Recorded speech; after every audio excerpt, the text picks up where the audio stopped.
Not something that I would normally play to begin with, but I'll give him an exception. It's a really good story, you know. You'll see it as we play, so trust me.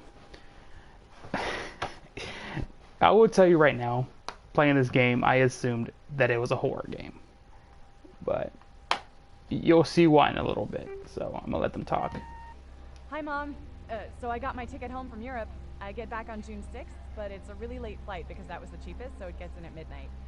But don't worry, I'll get a shuttle from the airport so you don't have to pick me up. Like, really seriously, you don't have to. Okay, so, love you. See you soon. Bye. Yeah, just, you know, she came home late as fuck. You know, thinking that she's badass coming home at 1 in the morning. I'm joking. Fucking 1 in the morning to me is like 1 o'clock in the afternoon. Not too crazy. Oh, and this is in the 90s, though. You know, let you know I was born a year before that, in 94. So, it's crazy. Alright, let's walk over here.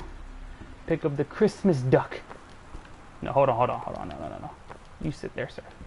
Alright, ma'am. Get the key. Let's read this little note.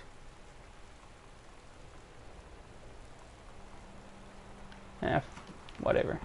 Look at this. Look how terrifying this is. Like, if you were to walk into a building and you saw this, you'd be terrified. This reminds me of the stairs from the original Resident Evil. You know, they walk into the Spencer mansion and they see this, and it's just like, what the fuck? Or is it the Spencer mansion? It's the mansion. You know what I'm talking about. Dear Katie, so much has changed, even just since you've been away.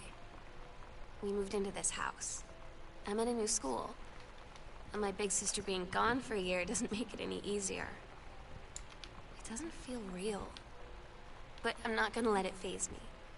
I used to tell you everything, and if I can't do it in person, because you're off gallivanting around who knows where, I'll tell it to this journal. Just like I was talking to you. Alrighty. And now, like I said before, when they do the journals, I'm gonna be shut up. Because, you know, I want you to enjoy the story rather than me rambling. But, by the way, this has to be the most creepiest fucking painting of all time. Look at them. Look at their eyes. They're evil. Evil. And he looks like a child molester. I'm joking. Come on. Let's go to the next location, which should be right here. Turn on the light. Read this. Man. $2.50 a lunch. God damn.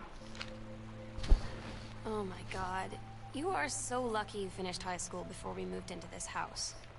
So, it's the first day of school, and there I am, introducing myself to the class.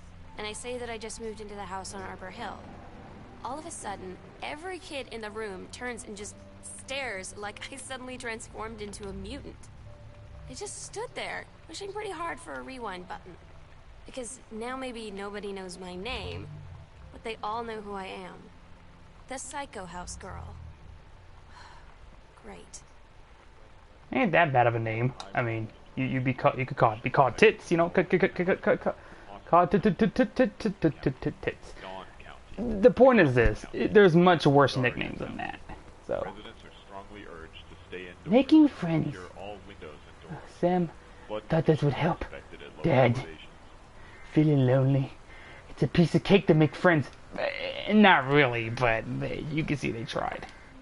You know that feeling where the first moment you see someone, it's like they have a big gold star around them, and you have to get to know them? Well, there's this girl. I think she's a senior. She's usually dressed kind of punk, but sometimes I see her in this, like, army uniform. She's always drawing in this notebook, looking so intense. I had no idea how I would ever, like, have an excuse to talk to her. Till I noticed she and her friends hang out and play Street Fighter at the 7-Eleven every day after school. I want to play Street Fighter right now. That sounds fun. But we have to read this letter.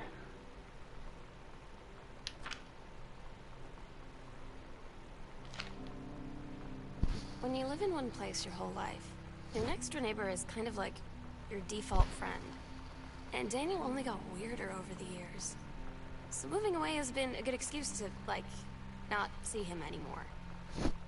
But he did always have the good Nintendo games.